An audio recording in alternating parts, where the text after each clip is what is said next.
Bonjour à vous, bienvenue dans Dimanche Miracle. Je suis Franck Cana, ministre de Dieu au Centre international d'évangélisation et aujourd'hui notre sujet du jour s'intitule les obstacles à la foi, les fausses déclarations administratives. D'entrée de jeu, j'aimerais dire que euh, l'objectif de Dieu est toujours de venir en aide à son peuple, de toujours sortir l'homme des ténèbres pour qu'il passe à la lumière, mais le sortir du mensonge de Satan pour le faire passer à la lumière de Dieu et à une vie épanouie. Et aujourd'hui, notre texte de base est tiré du chapitre 9 de l'évangile de Jean, Jean chapitre 9, verset 31, où il nous est clairement dit que euh, Dieu n'exauce point les pécheurs. Dieu n'exauce point les pécheurs et à cet effet, il faut savoir que tout ce que vous pouvez faire, tout ce que quelqu'un peut faire comme déclaration mensongère auprès d'une administration est un véritable péché, c'est un caillou dans sa propre chaussure. Et aujourd'hui, vraiment, le Saint-Esprit tient à insister sur ce point-là pour que les enfants de Dieu, pour que tous ceux qui ont des blocages dans la vie, tous ceux dont les affaires ont du mal à avancer, tous ceux qui vivent des situations dont les solutions ont du mal à se faire jour, que tout ce monde-là puisse enfin parvenir à la lumière. Mais en reconnaissant d'abord ses propres torts, parce que effectivement, mais il y a beaucoup de gens, croyants et incroyants, qui font de fausses déclarations, par exemple à la CAF. Il y en a qui vivent en fait en concubinage, mais qui administrativement se sont déclarés comme mères seules pour avoir des prestations. Il y a des gens qui ont déclaré des enfants qui ne sont pas les leurs aux services sociaux. Et ça, c'est un véritable problème pour un enfant de Dieu, pour quelqu'un qui se dit chrétien, parce que notre Dieu est la vérité et il vit dans la vérité. Dans le livre de Jacques, là-bas, il est dit que si sur les 10 commandements, il y en a un seul sur lequel vous butez, sur lequel vous avez un problème, la Bible déclare clairement, Dieu nous dit que tout l'édifice s'écroule. C'est-à-dire, si vous obéissez aux instructions divines sur 9 points, alors qu'il y en a 10, le dernier point qui vous pose problème cause la chute de tous les autres, et ce qui veut dire que devant le tribunal de Dieu, mais vous êtes condamnable, vous êtes en tort. Donc le Saint-Esprit voudrait que ceux qui ont eu à faire ces fausses déclarations-là puissent ne plus agir ainsi, puissent se ressaisir parce que ces déclarations-là sont vraiment une balle que ces personnes se sont tirées dans le pied. Et tant que ces fausses déclarations demeurent dans les ordinateurs des services sociaux, dans les ordinateurs de l'État, mais sachez que Dieu, peu importe votre vie de prière, le nombre de jours de jeûne, le nombre d'heures passées en prière ou à méditer la parole de Dieu, mais sachez bien que vous avez un problème avec Dieu et qu'il ne pourra jamais vous récompenser à la hauteur de vos sacrifices, ni vous faire bénéficier pleinement de ses grâces. Et lorsqu'on est dans une telle situation, on hérite uniquement des miettes de Dieu. Et là n'est pas l'objectif de Dieu pour vous. L'objectif, c'est que vous puissiez donc sortir de cette situation. Il y a des gens aussi qui se promènent ou qui vivent avec les documents portant le nom d'une autre personne et eux ont pris ce nom-là, ont fait une fausse déclaration en préfecture. Et il faut savoir que rien que sur le plan spirituel, vous marchez avec l'identité d'une autre personne et que vous ne pourrez jamais accomplir votre vie. Et administrativement, mais c'est problématique parce que ce mensonge vous bloque la route des grâces de Dieu et vous met en danger, même auprès des instances administratives, car le jour où le poteau rose sera découvert, vous vous retrouverez dans une situation vraiment très, très, très compliquée. Donc, il est mieux pour vous de sortir de là. Maintenant, c'est le vœu du Saint-Esprit qui interpelle quiconque à ce sujet. Il y a des gens qui ont eu dans leur dossier au travail, qui ont eu à insérer de faux diplômes, que ce soit pour un concours, que ce soit au travail, que ce soit en postulant à quoi que ce soit, mais il y a des personnes qui ont eu donc à mettre dans ces dossiers-là des diplômes qu'ils n'ont pas ou qui ne sont pas les leurs. Il y a des gens qui ont eu à passer des concours, des examens pour les autres ou qui ont bénéficié de la bienveillance d'une personne qui a passé l'examen ou l'entretien administratif à la place de l'autre. Tout cela pour Dieu est mensonge. Ce sont des péchés graves qui sont toujours dans votre livre de vie et tant que ces choses sont en l'état, vous aurez du mal à voir la main de Dieu. L'auteur du livre des Hébreux est très clair. Sans la sanctification, nul ne verra le Seigneur. Et à ce sujet, la sanctification n'est pas seulement corporelle. Les gens la limitent en général au corps et au sexe. Non, l'Esprit de Dieu n'est pas du tout lié. Il parle de sanctification sexuelle, sanctification dans la manière de parler, la manière de vivre, la manière de considérer son épouse ou de mal la traiter publiquement. C'est de ça que le Seigneur parle lorsqu'il parle de sanctification. C'est la conduite dans tous ces paramètres. Il y a aussi beaucoup de personnes qui ont l'habitude, chrétiennes ou non, de faire de fausses déclarations fiscales pour bénéficier ou bénéficier d'un avantage ou ne pas avoir à payer financièrement ce qu'ils doivent payer normalement à l'État. Il faut savoir que Dieu voit tout, Dieu est partout, Dieu sait tout et il a un stylo à la main pour relever tout ce que quiconque fait. Et si vous pensez que lorsque vous le faites, personne ne vous voit, si Dieu vous voit, la Bible dit clairement que pour lui, les ténèbres sont lumière. Donc, à ce sujet, si vous êtes dans ce cas-là, si vous êtes dans cette situation, sachez que vous avez un problème avec Dieu qu'il faudra régler tôt ou tard avant de voir la main divine. Il y a beaucoup de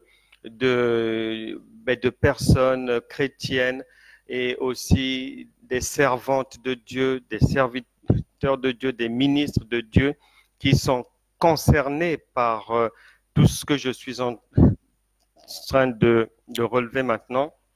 Et c'est pour ça que bien souvent, leur ministère n'avance pas. Bien souvent, ils vont de problème en problème.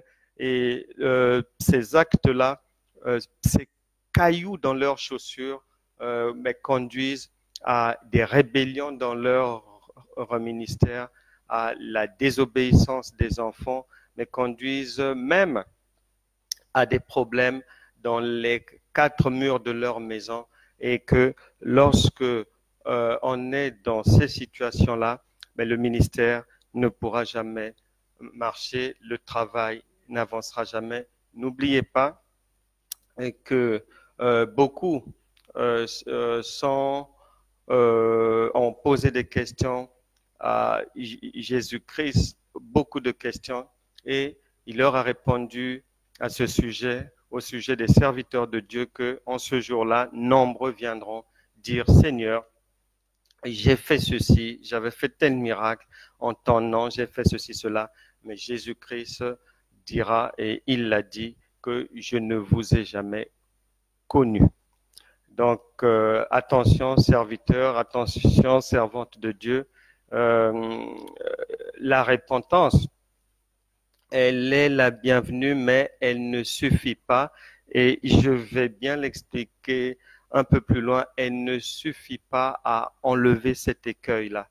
La repentance enlève d'autres écueils, mais il y a des écueils dont il faut ajouter autre chose pour qu'elle soit totalement enlevée et oubliée par le Seigneur. Il y a beaucoup de gens aussi, que ce soit à Pôle emploi, que ce soit aux ascédiques, qui n'hésitent pas à faire de fausses déclarations. Si vous êtes dans ce cas, il ne faut plus le faire. Il faut vous ressaisir et retirer les documents, les papiers, tout ce que vous avez fait entrer dans ces administrations qui relèvent purement de la fausseté. Il y a beaucoup de gens aussi, particulièrement originaires d'Afrique, qui ont eu à rectifier leurs âges, comme c'est de coutume dans certains pays africains. L'âge d'une personne peut être rectifié pour que la personne puisse être dans les standards, mais demander pour obtenir ceci ou cela, ou se présenter à tel et tel autre emploi. C'est un péché, mais vraiment grave. C'est quelque chose que le Seigneur ne peut tolérer, puisque le Créateur nous a fait comme nous sommes et avec l'âge que nous avons.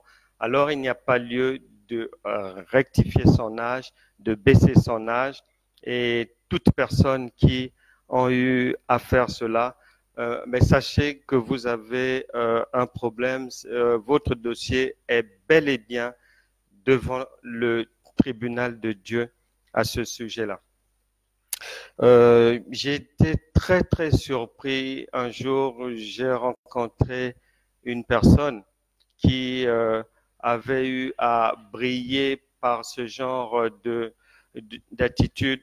Et là, j'étais surpris. J'avais été habitué à entendre que il y a des gens qui rectifient leurs âges. Mais ce jour-là, j'étais très étonné. Quelqu'un me disait qu'en fait,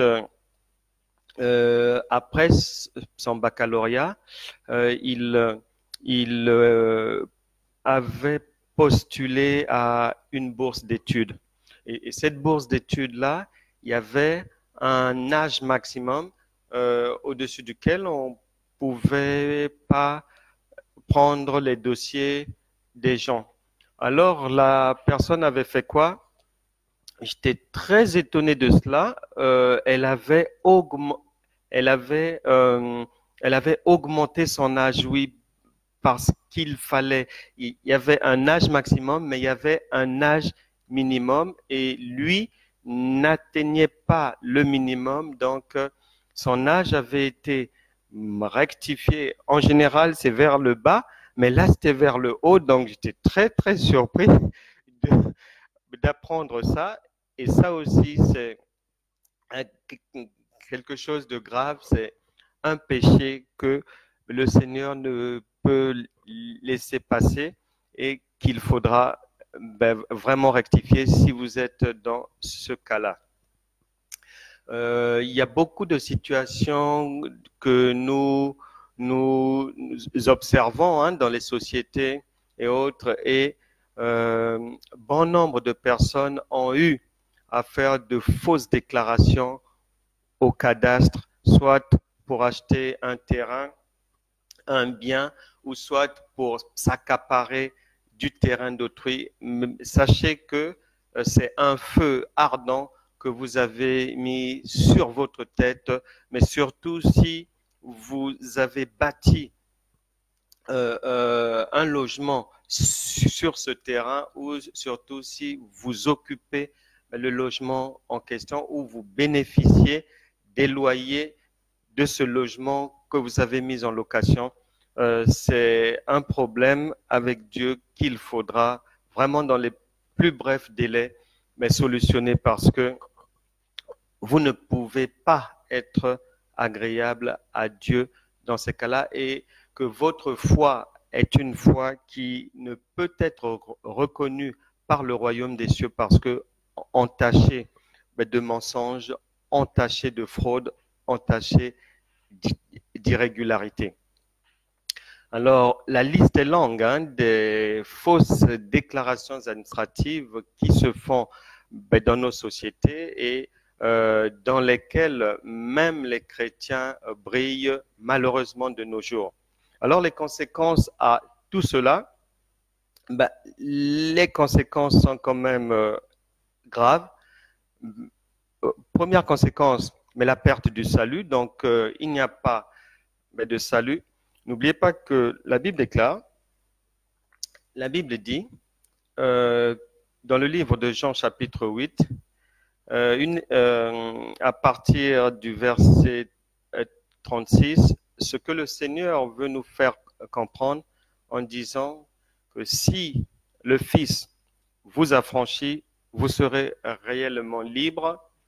Mais ça veut dire quoi? Ça veut dire qu'on peut avoir l'impression d'être libre. On peut penser que Dieu nous a pardonné, alors qu'au fond, dans la réalité, c'est pas le cas. On peut croire qu'on est réellement enfant de Dieu, alors que le ciel ne nous reconnaît même pas. Donc, il faut faire attention. Si Jean chapitre 8, verset 36 insiste en parlant de liberté, en disant réellement, c'est que on peut penser qu'on l'est, mais on ne l'est pas. Et là, il faut faire très attention. Il y a des considérations de soi-même que l'on peut avoir qui peuvent être en opposition totale avec la manière dont Dieu nous voit, Dieu nous juge, la manière dont Dieu nous apprécie. Et donc, il y a la perte du salut. Première conséquence, on n'est pas reconnu par le ciel, on n'hérite ni de la vie, ni de la vie éternelle, et la vie sur terre sera jonchée de difficultés et d'obstacles, non pas venant de Satan, mais de Dieu lui-même, qui a dit que sans la sanctification, nul ne verra le Seigneur. Et c'est un Dieu qui tient à sa parole et qui ne bouge pas sur ses principes. Jacques chapitre 1, verset 16-17 dit là-bas que nous recevons tout de Dieu, que tout don parfait, toute grâce excellente viennent du Père de lumière, chez lequel il n'y a ni changement, ni ombre de variation. Ce qu'il a dit reste comme tel. Donc, perte du salut, non-bénéfice de la vie épanouie sur terre. Il y aura pas de vie éternel. Le Seigneur, c'est la raison pour laquelle beaucoup de gens, même chez les serviteurs de Dieu, souffrent de maladies que non pas le diable est venu mettre, ni les démons, mais le Seigneur lui-même les prend en charge à ce niveau-là pour leur passer un langage, tout simplement parce que dans leur dossier, dans leurs différents dossiers, dans leur passé, il y a il y a des écueils, il y a des choses qui posent problème. Donc, Dieu peut vous rendre malade, Dieu peut rendre malade votre enfant ou vos enfants pour vous faire passer le message que dans votre maison ou dans votre vie, il y a ça ne va pas.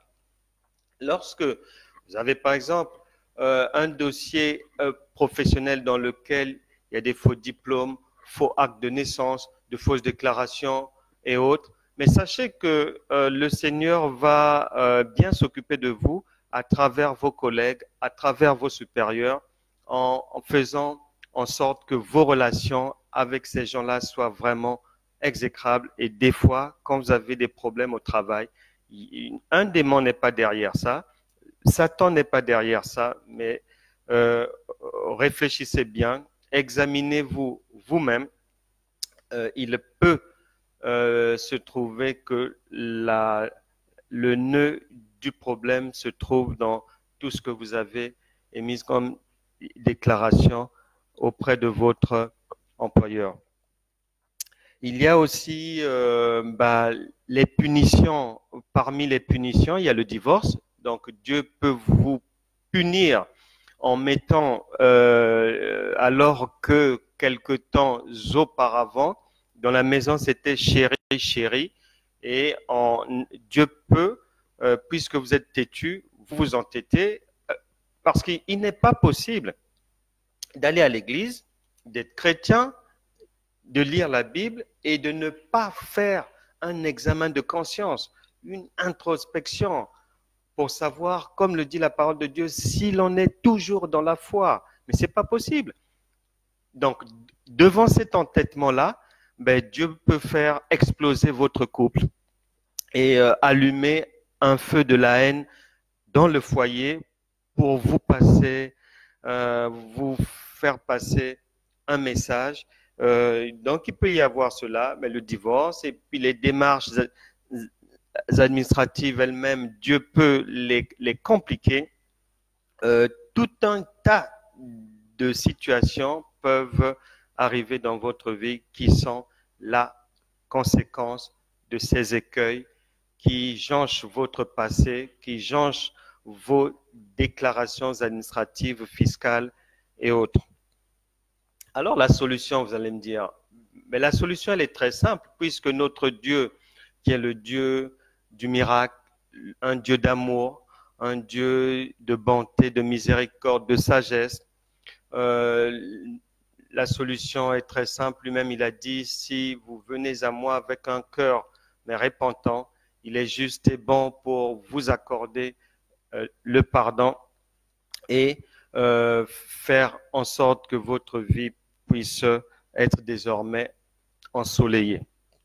La solution, donc, 2 Corinthiens chapitre 5, verset 17, stipule bien ceci, que si quelqu'un est en Christ, il est une nouvelle créature. Voici les choses anciennes sont passées et toutes choses sont devenues nouvelles. Proverbe 28, verset 13 dit que celui qui cache ses iniquités ne prospère pas. Donc c'est très simple. Lorsqu'on vient à Christ, ce n'est pas parce qu'on a accepté Jésus-Christ comme Seigneur et Sauveur que automatiquement l'on devient agréable à Dieu. Non, il y a un processus. C'est vrai qu'on devient, la Bible dit Jean chapitre 1 verset 12, à tous ceux qui l'ont reçu. Il a donné le pouvoir de devenir enfant de Dieu. Donc, on devient enfant de Dieu, mais ça ne s'arrête pas là. On doit regardez, puisque le présent est beaucoup influencé par le passé et notre futur est grandement influencé par le présent. Donc ces principes-là sont immuables. Bien que l'on devienne enfant de Dieu, on doit nettoyer notre passé par la repentance, par la restitution de quelque chose appartenant à autrui qu'on avait eu à prendre. On doit passer par la restauration et on doit réparer les torts. Et aussi, dans certaines situations, on doit partir d'un endroit, d'une position, on doit enlever certaines choses par un départ physique. Donc, voilà les solutions, hormis la repentance et puis la prise de décision de changer radicalement et de vivre comme un véritable enfant de Dieu, comme quelqu'un qui a vraiment une foi agréable à Dieu.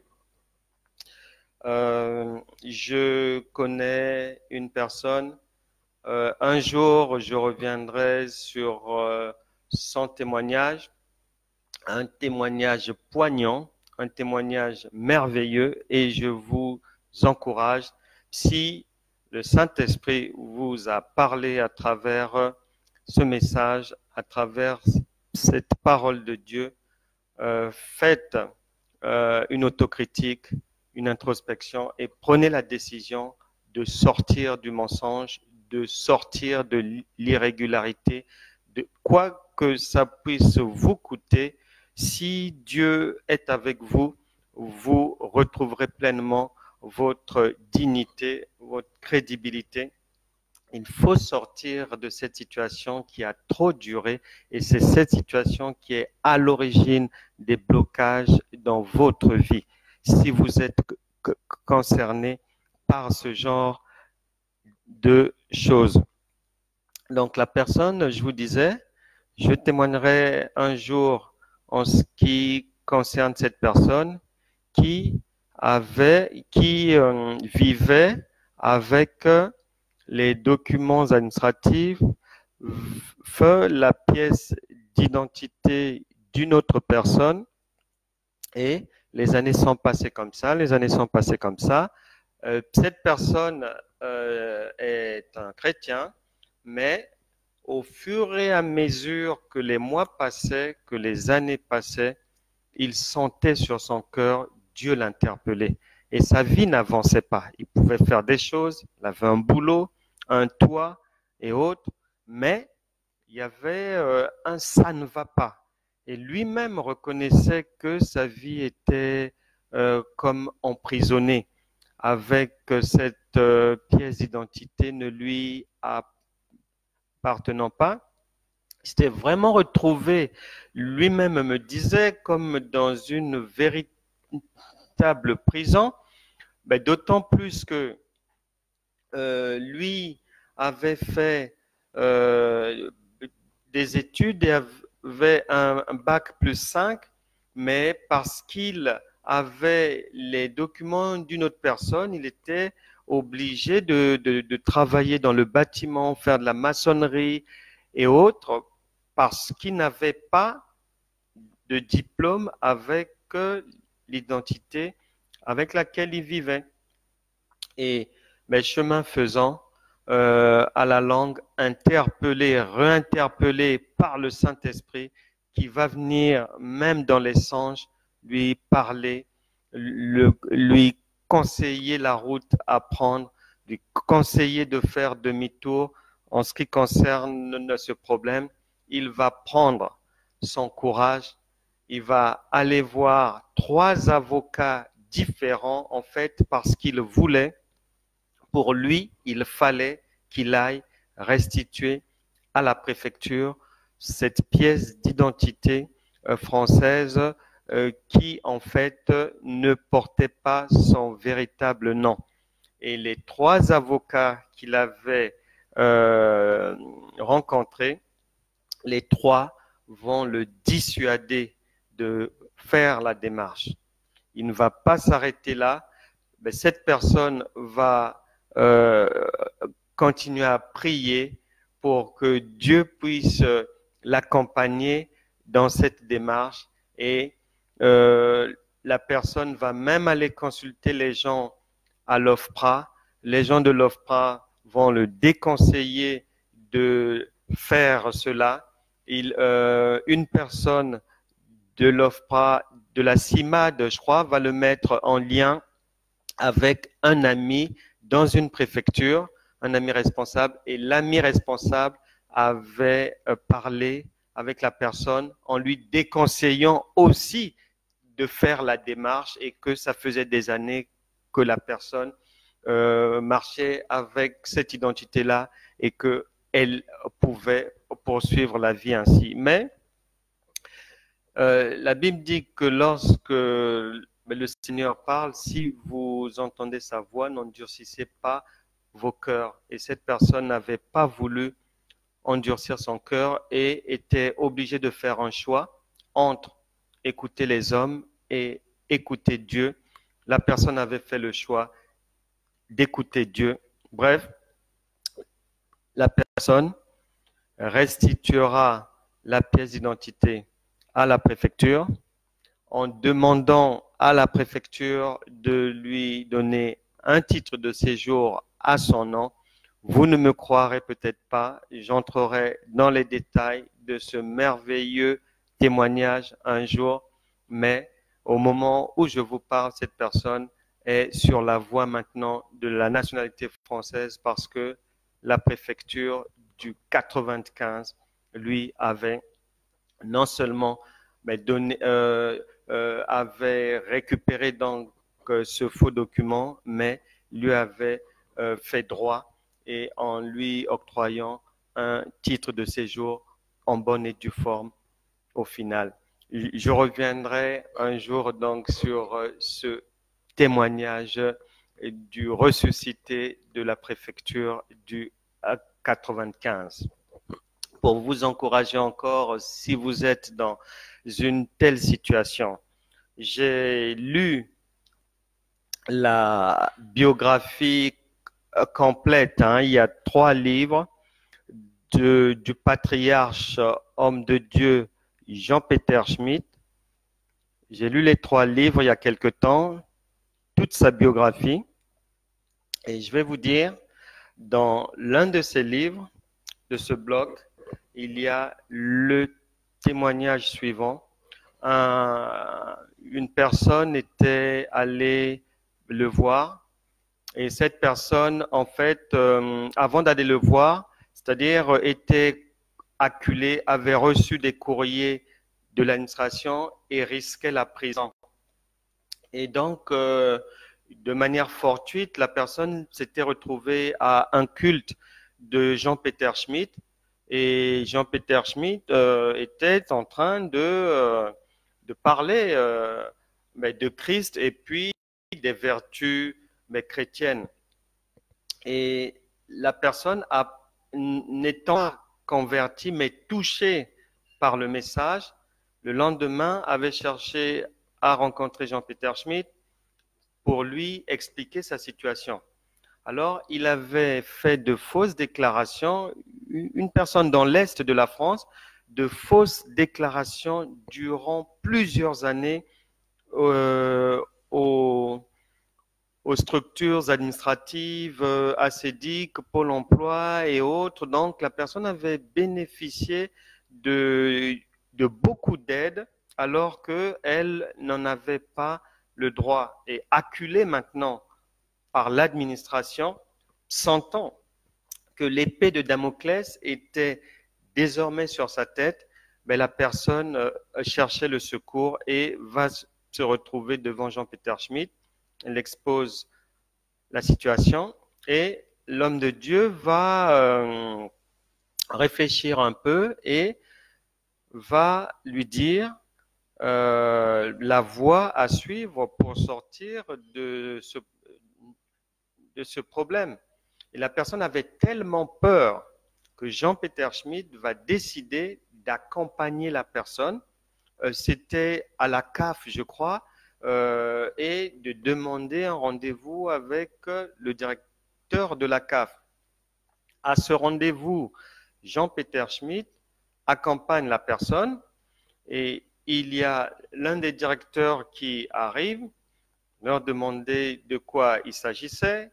Jean-Peter Schmitt prend la parole pour dire que voilà, ce monsieur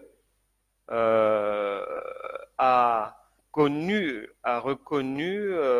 un certain nombre de déclarations et de faits qu'il a eu à faire auprès de votre administration, les a reconnus comme étant de fausses déclarations, mais est venu, se présente ici pour vous le faire savoir pour que vous puissiez lui dire la suite qui sera donnée à son problème. Ce directeur-là est allé voir le Big Boss.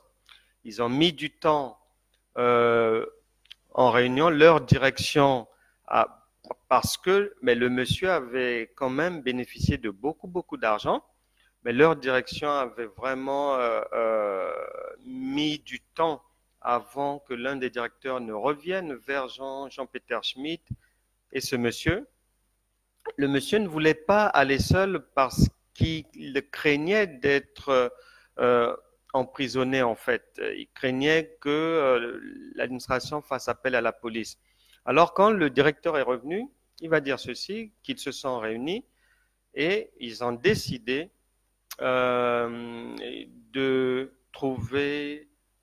proposer à la personne un compromis et que les courriers de relance et autres, de mise en demeure qui avaient été envoyés pouvaient être oubliés et ils avaient eu à faire un échéancier, un long échéancier, ayant permis à ce monsieur, au fur et à mesure du temps, de sortir de ce piège dans lequel il s'était retrouvé. Et il avait donné sa vie au Seigneur, il avait vu l'intervention divine lorsque il s'était retrouvé dans cette situation. Donc, vous aussi, le Seigneur peut vous venir en aide. Mais nous sommes là aussi pour prier pour vous aider à sortir de ce genre de situation. Si c'est ce que vous vivez, vous pouvez nous contacter. Mon numéro de téléphone est bien connu, c'est le 06 05 62 35 06, un numéro en France. Et le mail est centre-inter-évangile@gmail.com. Vous pouvez venir pour avoir des conseils ou on pourra prier pour vous et vous dire quelle est la démarche la plus sage que vous pouvez entreprendre pour sortir d'une telle situation. Je vous demande vraiment de continuer à suivre nos programmes. Sachez que demain, on se retrouvera pour lundi miracle consacré à la parole de Dieu parce que les gens ont besoin d'explications, les gens ont besoin d'éclaircissement. Dieu a plusieurs manières de parler et souvent ça prête à confusion pour certaines personnes comprendre le langage de Dieu. Donc les lundis sont consacrés à ces explications-là, à l'explication de la parole de Dieu, l'explication des différentes manières dont Dieu parle et puis l'explication aussi de ce que vous vous posez comme question. Le mardi miracle sera consacré aux songes. Donc, j'enseignerai le mardi sur les songes. Lundi, parole de Dieu. Mardi, songes. Mercredi, miracle est consacré à une prédication que le Saint-Esprit mettra sur mon cœur. Et sachez que les jeudis et vendredis, ce sont nos réunions de prière. Prière courte, mais très puissante et efficace par les vertus de Dieu. Et pour jeudi et vendredi prochain, nous aurons un service de Sainte Seine. Donc, si vous avez un bout de pain, un bout de gâteau, une galette, quoi que ce soit, mettez ça de côté avec une boisson non alcoolisée, que ce soit sirop, jus, ce que vous voulez, de l'eau, quoi que ce soit. Dieu n'est pas limité. Mettez ça de côté.